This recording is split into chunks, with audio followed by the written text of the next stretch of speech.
خو لیکن چې کله دغه پاکو هستو بیا د مکې مکرمې نه هجرت کړی دی نو بیا هغه سختی نور هم سیوا شوي ده او بیا په قحط کې مبتلا شوي دي. نو کله هم چې قرآن مجید وکتې شي او د هغې تلاوت او مطالعه او تدبر او فکر په هغې کې وکړی شي نو انسان ته به پته ولګي چې څومره سپېرتوب او نحوست او بدفالي او غلط توهمات پیدا شوي هغه د کفر دي د اسلام نه دي. زمونږ په دې علاقو کې هم ډېر د نحوست او د بدفالۍ او د سپېرتوب باقاعده توهمات او خیالات هغه موجود دي. دا د دې وجه نه چې په دې علاقو کې دلته هندوان پاتې شوي دي او دا توهمات د هندوانو انتهایی سیواوي. هغه بدفالی او سپیرتوب نحوست دا د هغه د دین اصل او بنیاد دی او دا پیدا کیږي د توهماتو نه خیالاتو نه او د کافرانو او د هندوانو تمام دین په توهماتو باندې روان دی. الله تعالی قرآن مجید کې ویلي دي وما يتبعون الا الظن دی صرف توهماتو پسې لګیاوي خیالاتو پسې تصوراتو پسې لکه د بت عبادت هم ټول تصورات او خیالات دي توهمات دي خواهشات دي او دا شانتي وهم هم چې پیدا کیږي نو هغه خیالات او توهمات وي د یو انسان مازغه کمزوري شي نو بیا هغه وهم کې پریوزي یا مثال په تور باندې څه بیماری ورته لاحقه شي نو بیا وهم کې هغه پریوزي. بهرکیف د سفر میاش کې سپیرتوب هغه نشته بلکې تمام اسلام کې سپیرتوب او منحوسواله او سپیرواله دا نشته. اسلام د نیکفالۍ دعوت ورکوي چې تاسو هر څیز کې نیک فال ونیسئ. بد فال بد سوچ نحوست دا تاسو په ذهن کې مه راولئ. حضور فرمایي لا عدوى ولا طیرة نه په اسلام کې دا شته چې یو مرض بل مرض ته لګي دا الله لګي پرهیز بکې ولا طیرة نه بدفالي شته. بدفالي په اسلام په اسلام کې دا نشته. بدفالي نیول په اسلام کې نشته. یو حدیث مبارک کې راغلی دی نبی کریم صلی الله علیه وسلم فرمایي که بدفالي وي سپیرتوب وي نو په ښځه کې به وه که سپیرتوب وي په کور کې به او که سپیرتوب وي نو په سورلۍ کې به خو سپیرتوب نشته نو په دې درې څیزونو کې هم نشته. دا درې څیزونه محدثین حضرات فرمایي نبی علیه الصلاة والسلام ذکر کړي چې دې دریو څیزونو کې هم سپیرتوب نشته. سپیرتوب او نحوست بدفالي دا خو نشته او دې درې څیزونو کې هم نشته. دا درې ولې ذکر کړي؟ عام طور سره مونږ چې ګورو او بدفالي او سپیرتوب خلک هغه لټوي او د هغې نه خلک کرکه کوي نو دې درې څیزونو کې ګوري. دې درې څیزونو کې خامخا خلک هغه چې کوم دی نو وایي یاره دې څیز کې سپیرتوب رالو کور والي نه وی او کډه ورته یوسي څه واقعه وشي او دا کور را باندې وي سپیره شو دا خو ډېر سپیره کور دی هسې مونږ جوړ کړو. دا خبرې غلط دا خبرې غلطې دي. د هر چا کور یو پیره نوی شوی دی او په هغې کې خو خوشحالۍ هم راغلي دي. دا خو نه ده چې دا کورونه اول زاړه وو. اول خو ټول کورونه نوي وو. نوي کورونه اول له راغلي دي او خلکو ورکې کډې اچولي دي او دا څومره روزانه خوشحالیانې ورته راځي. کور ته سپیره ویل دا غلطه خبره ده. اسلام کې د سپیرتوب ټکی نشته. د نحوست ټکی په اسلام کې نشته. او ډېر خلک ګاډۍ والي سورلۍ ځان ته والي چېرته اکسیډنټ وشي نو یاره دا خو دا ګاډۍ را باندې سپیره شو. اسلام کې دا نشته. دا غلطه خبره ده.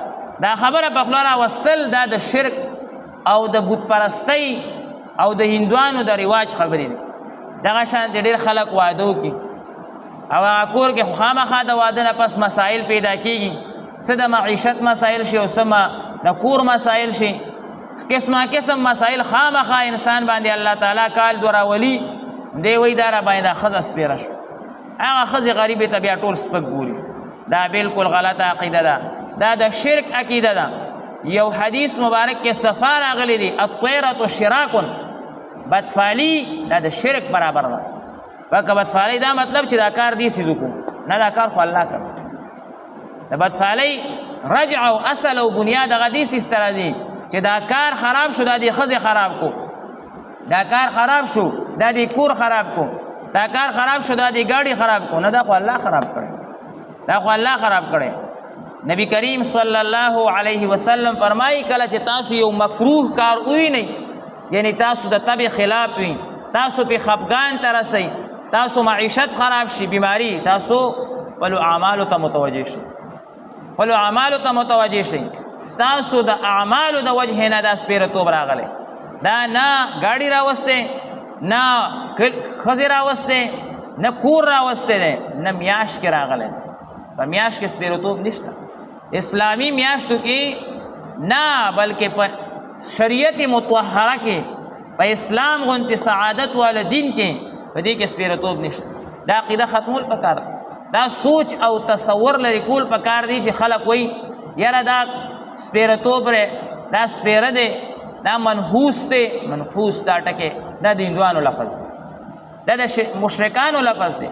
دا مونږ کې مشرکان پاتې شوي دلته پاکوړي کې او په دې ټولو علاقو کې باقاعده دلته هندوان پاتې شوي دي. هغوی رسومات مونږ ته پراته دي، مونږ په هغه رسوماتو باندې ژوند تېرو لګیا یو، په هغه رسوماتو به ژوند نه تېری، د اسلام په پاکو تعلیماتو به ژوند تېری. نو دا د سفر میاشت شروع ده، ډېر خلک په دې کې دا خبرې کوي دا ډېره خرابه میاشت ده، نعوذ بالله من ذلک، دا ډېره داسې میاشت او دا ډېره درنه ده او دې کې به چې کم دی نو خیال کې او دې کې که راګیر شوې مړ به دا یې څه پکې نشته. موږ خو پکې د شپې هم ګرځو د ورځې هم ګرځو، دا هسې فضول خبرې دي. دې کې هېڅ پکوالی نشته، نه سپېروالی شته، نه پکې. یو کس وایي دې کې سپېروالی ځکه دی چې نبي علیه السلام پکې بیمار شوی. یا خدای پاک، نو که رمضان کې بیمار شوی اب هم سپېروه. د نبي علیه السلام بیماري وایي په دې کې راغلي، بیا وفات په دې بله میاشت کې شوی، نو بیا خو ربیع الاول ته د دې نه زیاته سپېرول پکار دي. حالانکې ربیع الاول کې خو چې کم دی نو خلک جشنونه کوي. نو دا خبرې ټولې غلطې دي. نبي علیه السلام خو به دنیا نه یو پیره تلو او د دنیا نه تلل هم د هغه یو رحمت دی، د الله سره ملاقات دی، امت ته دین مکمل شو، تر قیامته خو به هغوی مونږ سره نه و. مونږ ته یې دا دین پرېښو چې تاسو مشا باسئ په دین باندې، مونږ ته به دا اجر کله میلاوېدو چې مونږ د نبي علیه السلام سره وې، بیا خو به مونږ د سترګې د رب برابر غلطي نه کوله. دا خو چې هغوی نشته اوس چې کم دی نو اعمالو باندې نظر کول او نیک اعمال کول دا اجر سیوا دی. د بهرحال دا ټولې خبرې د توهماتو نه جوړې دي، د خیالاتو نه جوړې دي. هېڅ کله اسلام د دې خبرو اجازت نه ورکوي چې سفر میاشت هغه سپېره ده، یا مثال محرم میاشت څوک وایي سپېره ده، هېڅ میاشت ته سپېره نه ده. په دې میاشت کې دا خبرې کول چې یاره دا سپېره د دې وجې نه ده چې دې کې بلاګانې راکوزېږي، دا سپېره د دې وجې نه ده چې دې کې نبي علیه السلام بیمار شوی دی، او دا چې کم دی نو څوک پکې رواجونه کوي، رسمونه کوي. ډېر خلک په دې کې صدقې کوي. صدقې خو ټول عمر پکار دي، ټول کال پکار دي. صدقه صرف د دې سره تعلق نه لري و یا داسې نه څه بلا را باندې کښېني او دې کې صدقه کومه. صدقه خو ټول عمر پکار ده، صدقه د دې سره تعلق نه لري. ډېر کسان وایي یاره دا میاشت شروع شوه په موږ مصیبتونه شروع شو صدقې به شروع. نه دا د ذهن کې دي نو خامخا به خبر راځي. یو شی ستا وهم کې دی به خامخا کېږي. یو انسان په کوټه باندې ګرځي او دا وظیفه کوي چې غورځېږم که نه م غورځېږي درز به خوري، او که وایي نه غورځېږم نو په دیوال به روانې نه به غورځېږي. وهم کې دی یو خبره راله هغه به خامخا ستا وهم په تا غالب کېږي، هغه کار به موجودېږي. نو دا اسلام دین دا د وهمیاتو دین نه دی، دا د خیالاتو دین نه دی، دا چې کوم دی د رواجونو او د رسمونو دین نه دی. دا الله تعالی مونږ ته د یو سعادت او د عزت دین راکړی دی، د نیکبختۍ دین راکړی دی. په دې کې دا دی چې یو کس که څومره هم ګناهګار دی نیکبخته دی، بدبخته نه دی. بدبختي نشته، منحوس نه دی. کافران ټول هغه بدبخته دي. الله تعالی قرآن مجید کې وایي چې سعادت الله تعالی مؤمن ته ورکړی دی که هر قسم کې دی، او شقاوت او بدبختی نحوست دا الله کافر ته ورکړی دی. هر څومره خشته دی او مالدار ولې نه، کافر بدبخته دی ځکه هغه همیشه دپاره جهنم ته روان دی. مؤمن کامیاب دی که هر څنګه دی، که هر څنګه دی، ځکه کلمه یې ویلي.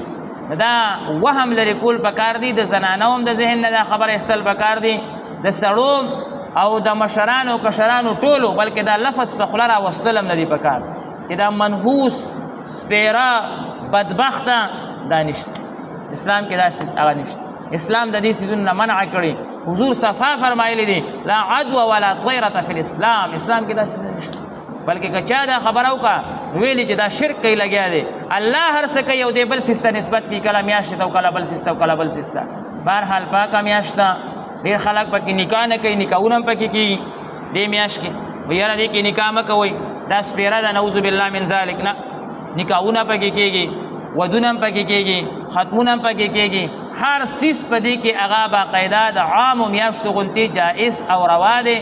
بلکې که انسان پکې دا نیت وکړي چې الله به په دې میاشت کې ما ته ډېر برکت راکوي، انشاءالله الله به ورته ډېر برکت ورکوي. الله